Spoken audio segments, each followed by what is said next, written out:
What's good, y'all? Peek out here again in Singapore. I am really, really hoping the Wi-Fi helps me today. Once again, I have Charlene Feathers out here, and I am excited because she actually gets to explain something that I'm not quite sure that I understand the way that she might be able to explain it. So I'm really excited that she what church hurt actually means and how we can kind of get ourselves out from faith-based trauma. Hey, Camille, thank you so much, Camille, for. Hey, I see you now. See you now. I do like that hair. Look at Yay, I'm you. here. I'm here. Yes, yes. Thank you so much for taking the time. You are based where, if you wouldn't mind reminding us?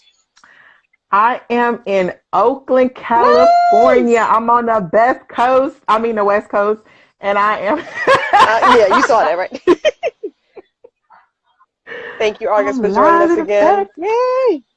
So, you have a strong message to tell all of us, and it doesn't necessarily have to be church, but it could be temple. It could be. It's usually faith-based trauma.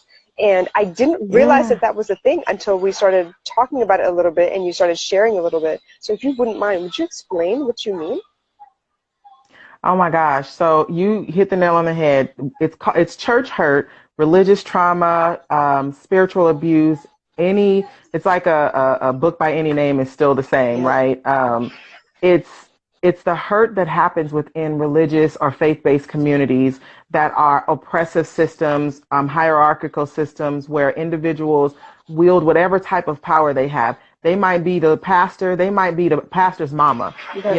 and it's these systems that exist within these communities that cause different people to be quieted, to be squashed, to be limited in being who they are, and it is prevalent in kingdom halls, it's temples, churches, masjids, like wherever people gather Yeah.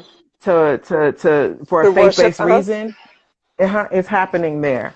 And I didn't even realize because honestly, I am very blessed. I've been blessed enough to learn about all the different religions out there and understand. I was raised to believe that the truth is one, but the paths to it are many, which is why I'm so glad that all 21 of us are standing together.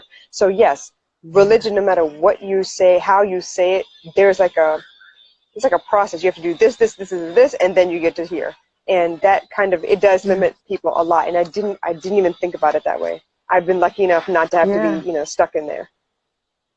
Yeah, and so Black Surfer Girl, that's Rhonda. She said she walked away years ago, and that's the thing. A lot of people will walk away from it because it's too much. You walk into a community. What it's supposed to be Yeah. is a community. Commune is the key part of that word. Where the assumption is we're gonna be here together. We're gonna fall together. We're gonna fail together. We're gonna succeed together. We're gonna love together. We're gonna commune Okay. together. And what happens is people start putting up these blockages where if you don't fit a certain whatever, if you don't fit a socioeconomic status, if you don't fit, who you're related to status, if you don't fit your gender identity, Oh yeah. any of those things, then you begin to get blocked in based on, what's happening in this community. And it's subtle in some places where it's just like, oh, we welcome you with open arms. Everybody's welcome. And the minute you say, oh, can I volunteer and do such and such? They're like, oh, no, not until you stop doing that one thing. Wow. And just the very core of who you are becomes um, criticized, critiqued, a reason for people to shut you out and And isolate it's a you. real pity that a place where you're there to worship and have faith and learn to have hope, that they would shame you in any way for anything. Keyword shame. And you walk in the door needing to be accepted, thinking you're going to be Yeah, accepted, this wanting to should be be a welcome. non-judgmental place. It's not. It's so much judgment happening in there, and it's Wow. it's painful, especially when you walk in. And there's this really key phrase people always like to say, well, hurting people hurt people.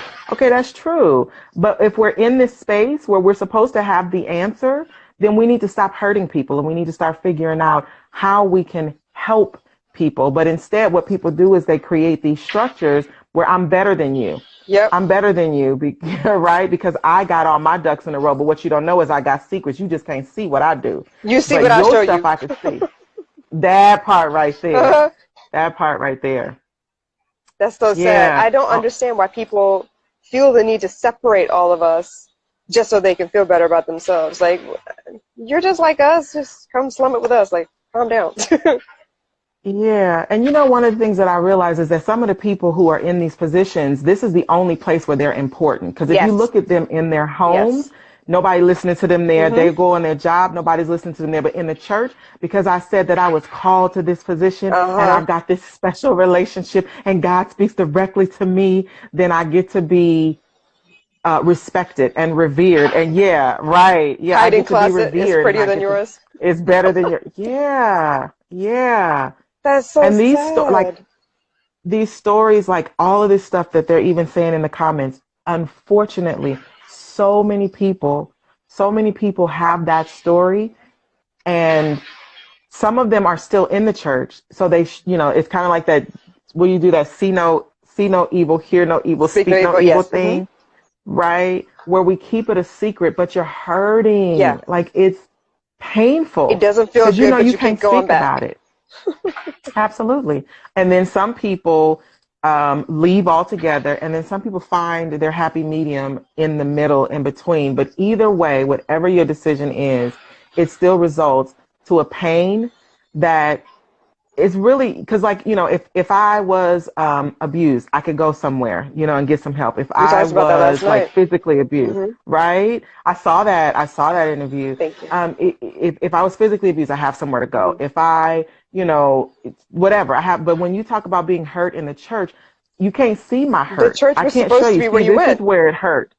That's where I was supposed to go. Yeah. And I don't have nowhere to go. Because if I go and talk about it in the church, then that's another level of shame and judgment. How dare you? That gets added. Yeah. I was so ignorant of all. I did not realize that this was going on. And listening to you talk about it, it's reminding me, well, this is supposed to be where you go to complete yourself, to learn that it's okay to find your own way. It doesn't have to be exactly this way. You just have your faith and you believe and you continue in whatever you can to be whole. And if that's the place where all the abuse is happening. Mm-hmm. Mm-hmm. And you're just hitting all the nails, because that's another way that the hurt happens, is when you do get here. If we do accept you, we do say you're worthy enough, then you got to do everything the way we do it. So when we say it's time to praise, you have to stand up, clap your hands, shout out the way we shout out, run the way we run, or else you get criticized, you get judged. Why does that sound like high school? Oh my gosh, I swear I was saying that. Why does that sound like the popular kids in high school? Like, you can't sit with us, and you can't. Hold on. Camille said, middle here, I praise Jesus and my ancestors, but I can't do the latter freely in church. It's not of God to some deacons. And that's sad, man. If it makes you feel good to talk in your mind or to yourself out loud because you just want to get it out there, and that's how you pray. That's how I pray. I was raised Hindu. Yeah. We go to the temple. That's cool. But there is a stigma about, whether you can or cannot go to the temple if you're on your period.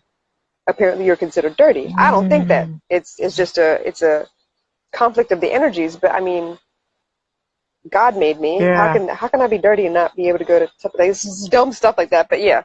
I understand. It's strange. It's high school. My God.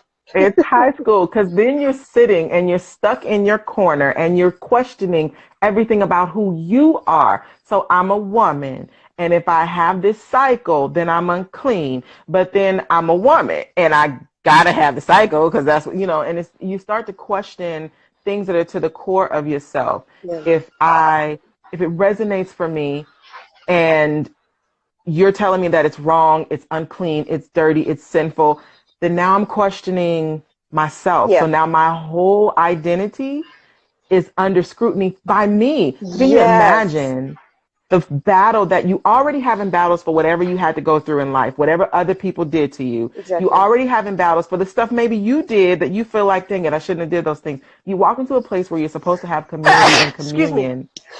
Bless you. Excuse me. Oh my gosh. Bless you. Okay, Spirit did not like and that. Then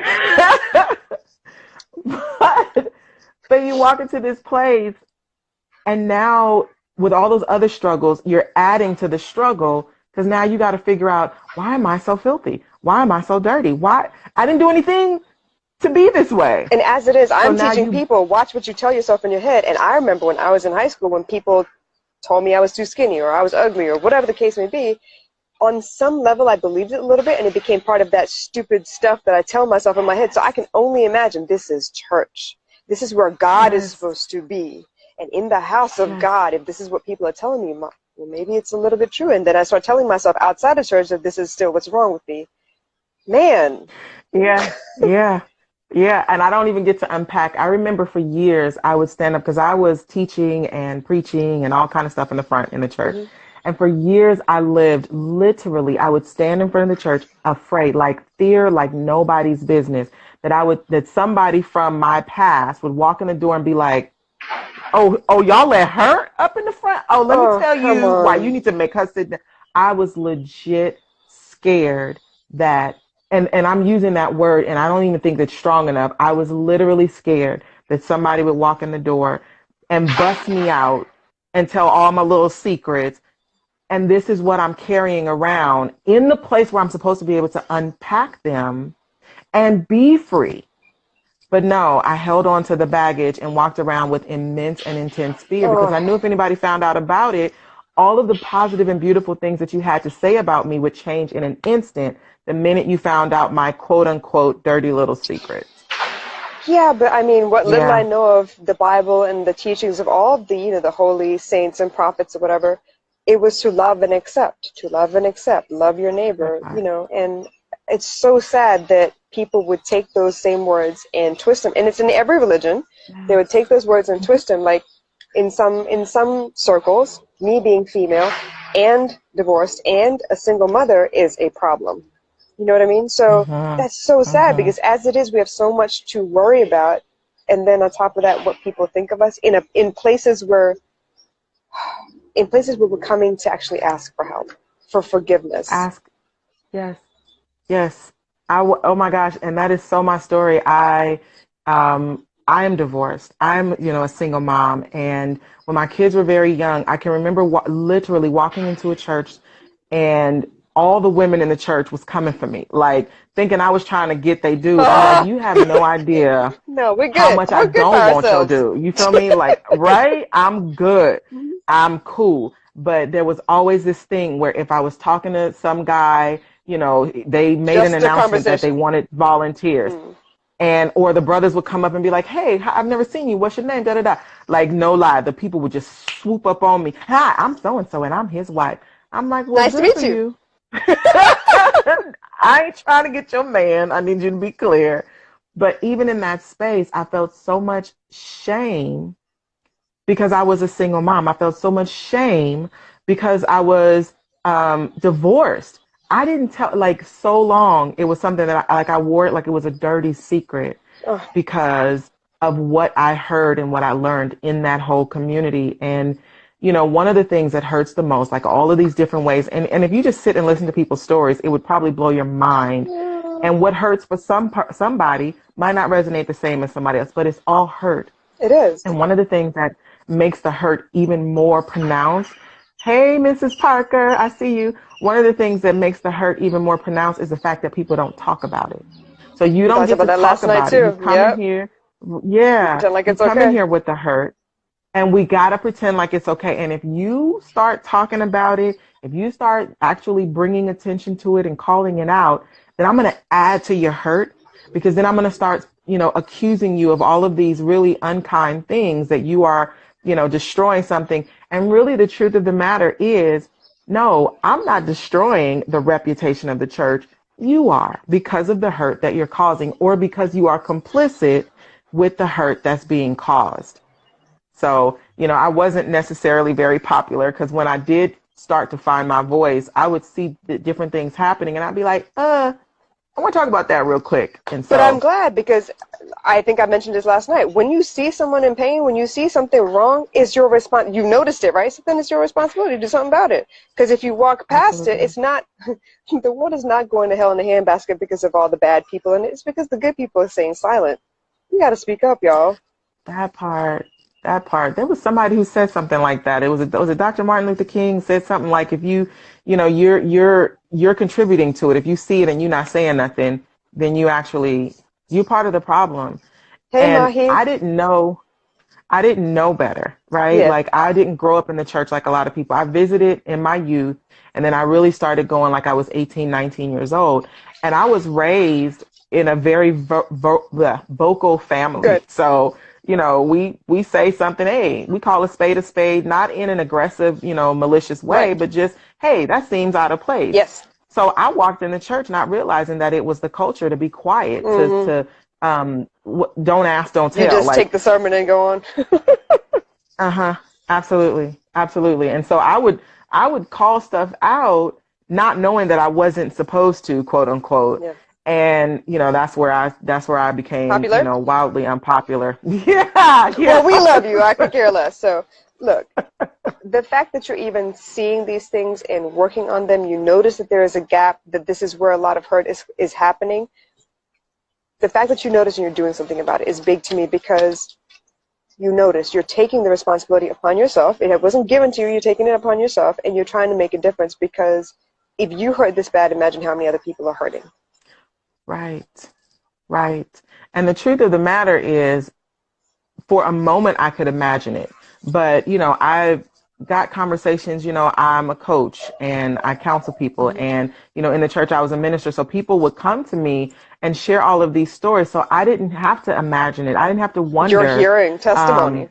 I'm hearing it. Yeah. And it's real. For a while, I did think, okay, maybe it's just me, because ain't nobody else saying nothing about this person who being abusive, Okay. who's bullying people in the Mm-hmm, church. mm-hmm. But, after you start hearing the stories and people coming to you and you're like, yeah, I was wondering, then it's like, all right, I'm seeing it. I can't just be silent. Right. And I know that I'm not making it up. This is a real thing, and people are hurting, but people won't Speak up. talk about it. Mm-hmm. They won't speak up. I get so many inbox messages. Thank you so much for talking about this. Thank you so much. And I'm like, the reason that it resonates like that is because nobody's talking about it, Yeah. and people don't know where to go with it. So what do we do? A lot Do of we just times keep we don't being even know if it's silent? right or not, if we're feeling like weird, if we're blowing it out of proportion, if we're making it up in our head, we don't know. And that's part of what Dawn gave me. She gave me confirmation that, yes, this is still abuse. So for you and Mhm. me, for our line of work, where we're trying to, we've done it ourselves, divorced, single moms, the amount of courage and amount of work it takes for me to be okay with myself, to build my sense of self, and then have someone else point Yeah. at the cracks, the places where I failed or maybe did not do as well. They're breaking us back down, because they only know what to do Yes. when we're broken. We comply when we're broken. But I was raised to question That's it. everything. I'm not going to take what That's you're it. saying just because you said it. I need to make sure that that works for me too. I don't, they say you got to check the source. Where is it coming from? What do you want from me that you're telling me all these things? And I wish That people part. understood that. Yes. Oh my gosh. That was super powerful. Like, I comply when I'm broken, and you don't know. And here's why. Here's why you don't know what to do with me unless I'm broken, because you yourself are broken. And I have more conversations with, homegirls, conversations like this, where we can be honest, and I can be like, yeah, Pika, I got divorced. I was Yeah. divorced, and I could tell you my whole story, and you would, with compassion and or empathy and or basic human kindness, hear me out and just be an ear Yep. or provide whatever, I need in that moment. Yes. But in the church, there's an image, and that's another reason for the hurt. There's an image that everybody's trying to uphold, and that image is what we've decided equals holiness. But really what that image is fake. It's false. But I wish they would think about that. It's almost like, okay, I worked in hospitality for many, many years, and we have all these VIPs come through, and they think because they can afford the suite and they've got the money to throw around or whatever, that they are better than all of us. But it's the stupid things that they complain about that show us who they really are. If they complain that, the toilet paper was hanging down instead of on top, bless you, dear. If they complain that, their food was 5 minutes too late. It's the stupid things that they complain about that show the cracks in their system. The same thing with what I'm hearing you tell me about the church. They have this image of what the perfect people, part of their congregation, are. But loving and accepting means that all of us, with all our flaws, can still come together without judging each other, without fighting each other, in the same place, and worship together and build each other up. That would be the sign of a great church. Yes. And I gotta be fair and say that those do Yes, exist, of and course. because and nobody's perfect, but they exist in those spaces where everyone is able to have to communicate and to be honest and not to just get up and say, well, I'm not perfect. And then behind closed doors, you like running amok. I mean, genuinely, sincerely owning that I am not a perfect being. When I discover or you tell me that I did something, a misstep, a mistake, I messed you up, I messed you over, then I'm actually human enough and humble enough to address that in an appropriate manner as opposed to attacking you and trying to turn it on its head so that you become the person who's in the wrong as opposed to me. When we can have those spaces, that's when it becomes healthy, is when we can actually let people be the broken ones that they are and also be the built up, strengthened ones that they are. And it takes work. It It does. takes And a work lot of humility and and maturity. all of the above. And unfortunately, it doesn't exist because we approach church from that image perspective that I have to look holy. I got to get my shirt right. I got to get my suit right. My dress has to be yay long. My shirt has to be yay high. And I got to, if you ever, this is, okay, this is a running joke, but it's serious. I'm like, I'm not, Okay. but if you ever listen to people talk in the church, there's the same cadence that they have. I'm Minister, Jones, and I just want to call you. Okay, yeah. I'm listening. I'm hearing all the movies that I've seen in the past. Like, yeah, they gotta do all kind of sound the same, like a little Yes, sing-songy and. yes. Even in regular conversation, I could point out a church person just in regular conversation because, we'll be talking and I'm like, oh, isn't it a beautiful day? It's so beautiful, ain't it? God is just so good. Like, really? You can't just say that it's a beautiful day. But there's an image. There's this look that I have to have in order to be accepted. But what that does is it causes me to deny who I really am. And if we think about it, that's one of the things that makes the world so beautiful is you got all of this diversity amongst people. We may have some similarities, but this person laughs loud, this person laughs soft, this person, can sing, this one can dance, Yeah. this one can cook, this one can clean. Like you got all of this diversity in personality Yep. and ability and all of that. That is what makes it so freaking beautiful. But we squash that because we insist that everybody's got to kind of robotically comply and be right. For me, I just saw the loud amen with the pause, like, next. You better not say something when they say amen. You better. I be Amen. thinking you. Kevin Hart has a Amen. joke. Yes. he was like his uncle got up at a funeral and he was like, oh, I'm gonna mess it up. He was like, God is good, and nobody said because you're supposed to say All the time. And all the time, God is nothing. good. Yep. Right. And Kevin Hart was like, you ain't gonna say nothing back to Jesus. That was his joke, but it was. But that's the yeah, thing. You it's the have to same have. sentiment. I got it. Yeah. Wow. Yeah. But I kind of feel sorry for these people that feel like they need a flock. Otherwise, they're not important. They need a flock. They need you to listen. They need you to shake your head the same way. So they are validated. And I feel so bad for them. Like, can y'all like open your eyes and see what's really going on? You're telling on Oh my yourself. gosh. Yeah, and it's a part that it's something nowadays I can't sit through it where they do this part during like the praise and worship part where they insist that you stand up on your feet. And if you don't stand up on your feet, they will either imply or explicitly state that you clearly don't have love for God. Oh, I don't know how you can Guilt you stay into seated standing up, man. Come on. guilt you into standing up. I might have been on my feet all night, or my feet might hurt. These shoes might be too tight. Like, you don't know what's going on with me, but because I'm not standing. And again, all of this is a part of the imagery that keeps people from being their authentic selves. And that creates hurt because when you go into a relationship, whether it's a romantic relationship, a parenting relationship, that stuff that happens in the church, it starts to flow into those other spaces. You don't know how to confront somebody in a romantic relationship because you don't know how to be fully yourself, right? Yes. Oh, that other Yeah. spirit is. Ooh, The other yes. the other spirit. No. Yeah, it's The super difficult expectations come across all the way through your life, unfortunately, and it is all the way very through. sad. It's very sad. And that's one of the limitations of the phrasing church hurt. And I only use it because it's so known. No, but I understand. But I did never heard that term before, but the more we started talking mhm, about it, I kind of was like, well, yeah, the stigma of what yeah, you should be. A good Christian looks like this. No, it doesn't. Come that on. part, You that got love in your part. heart, that So works. then when I go to a restaurant and I ask them for this and they don't give it to me, and then I don't know how to advocate for my extra cheese that I asked for, because then I'm thinking, oh, I'm supposed to be gentle and meek. You could be gentle and meek and get your extra cheese. And it seems like a very minimal example, but it's so real because you don't know how to represent yourself in real life situations because you're trying to uphold this image no matter where you go.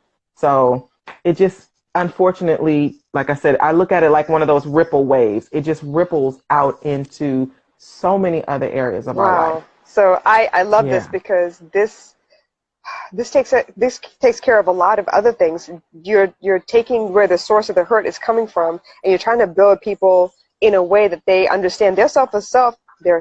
See, I can't even talk. Sense of self is not actually Yeah. affected. They need to think about it, about where it's coming from, why it's coming down like this, and then they need to be able Yeah. to justify that the way I feel about myself is okay.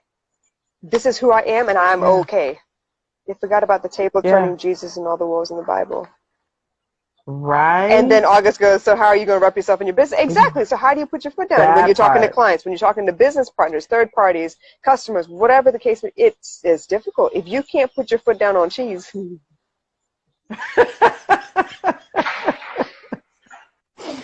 Then you're not going to be able to stand up. You're not going to be able to stand up in these other you're spaces going to be when you setting have to yourself have up these to be walked difficult. all over.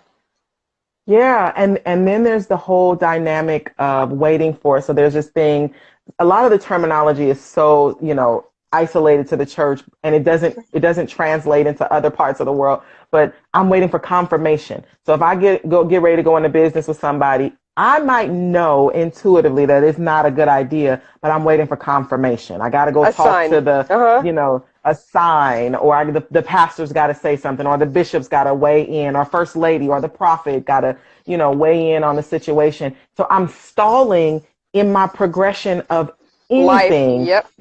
of Is this the life right man because for I'm me? Is waiting. this the right way to raise my child? Is this whatever, the right way to dress? I don't know. Everything, That sounds everything. Do you know, so scary. and it's very restrictive and it's very imprisoning and it's very constricting because you don't know how to live. My kids, they'll tell you, like, Halloween one year we wouldn't dress up. No, we're not going to do Halloween. Then the next year I'm like, whatever, let's just go. Let's just, Go have dress it fun. up, Yep. go get some candy, have fun. And then the next year I was just like, I don't know. Cause I'm Wow. going back and forth wrestling with What does what's, Halloween what's, mean? what is, yeah. And what does it mean to us? And what does it mean that we're celebrating it or we're participating in it? It just ripples into so many areas of our life. And like you said, getting to the source of it, I liken it to a surgery. If you go to the doctor and you say, oh, I got this thing, Mm. and they got to go to surgery, and the initial thing was problem A, but while they're inside of the part that they opened, they realize, oh, look, there's a problem B here. Well, we got to get to problem B because it's actually what's causing Right. problem You gotta pull A. it out by the roots. So Yep. when you got to pull it out by the roots, and that's where the work happens around church hurt. Because if you're unable to stand up for yourself, if you're unable to advocate for yourself, if you're unable to speak up, for yourself, what is the root of that? Where does that come from? It comes from somebody else telling you what your voice That you're not is okay. and isn't supposed to do, and that you are not okay. And oh my gosh, yeah, I see you, August. Can't look. I gave away my Anita Baker CDs years Oh, ago, and I want my stuff back. I need them all back. Gave them away. That's my girl. wow. So yeah, I really appreciate your yeah, time, Charlene. This is amazing. And you guys see how everyone I've brought on here one by one, it touches another part of someone else's life. It's not just emotional intelligence. It's not just church hurt. It's not just surviving sexual abuse. It's not just how do you talk to your children? How do you talk to your husband? All of that stuff is connected. It all comes down to how do you feel about yourself? How do you trust right. your gut instinct? How do you stand up for what you believe is right and then go pursue this passion that you're being called to pursue? It's a lot of those things, and each segment of your life connects to the next. So come on now, if you're not catching this fervor that we got going on, if you can't feel Yes. it, we all love what we do. We all respect what each of us does. And for me to be able to speak this to you and understand just from hearing about, I did not live through church hurt. Okay. I was blessed enough not to have to go through that, but I can hear it in your voice and I can understand, hey, you know, this is kind of like high school. It's kind of like, you know, people trying to keep us down, people who want us to resort to violence so they understand how to, you know, respond to us. It's all of those little things where people are trying really hard to make themselves feel important by pushing someone else down. And that's not normal. That is not love. And what we're trying to teach is for you to how to love yourself. And once you love yourself, how you can spread it around so everyone else can heal as well. Yeah. And to be able to do it without encountering all of those roadblocks, to be There's able to really no change need to push anybody down for you to feel important. Yeah. No need. Yeah. So I really appreciate your time. I hope that you guys, if you haven't figured it out, please go visit the links in both our bios. Register. It's free. Okay? Come listen. Come check us out. The reason I'm even doing these interviews is so you can see each of us one by one and see what our, you know, our energy is like. See what we're talking about. And then see if you want to, you know, come listen to what we got going on in April. It's still in April. It's still a while away. You got some time, but it is free. But register now. Wait too long. Exactly. Don't try to wait. Because honestly, once you register, you start getting the list of, you know, when, who is speaking when and what they're talking about. And if you don't do that soon, April's going to creep up on you, and it's only available for 24 hours for free. And then after that, you're going to want to go back and listen and rewrite some of your notes. So please get in while you can. Pay attention to who the speakers are. Find out who your favorites are, and then plan to watch those segments. And I got to say this, because it's free, it ain't like you know, wasting anything. No. Register now because it's free. Future you is going to love you for doing it, because somewhere in March, at the end of March, you're going to be like, or maybe in the middle of April, you're going to be like, oh, I got that conference to go to. And you're going to start noticing why you need to do it. It doesn't cost you anything. Just go register for it right now. Don't waste no time. Get her done so you can get in there and get all of the goods. Because healing matters. It makes you a better, stronger person. Your kids are watching you. The family around you is watching you. Not everyone is going to walk with you on this journey, okay? You got to do what's right for you. I want you to have the courage and the hope and the faith to be able to do what is right for you. And so does Charlene. Yes, 100%. I love you. Much. Thank you so much for taking the time. All right, you guys, I'm going to call it. We'll talk y'all soon. Bye.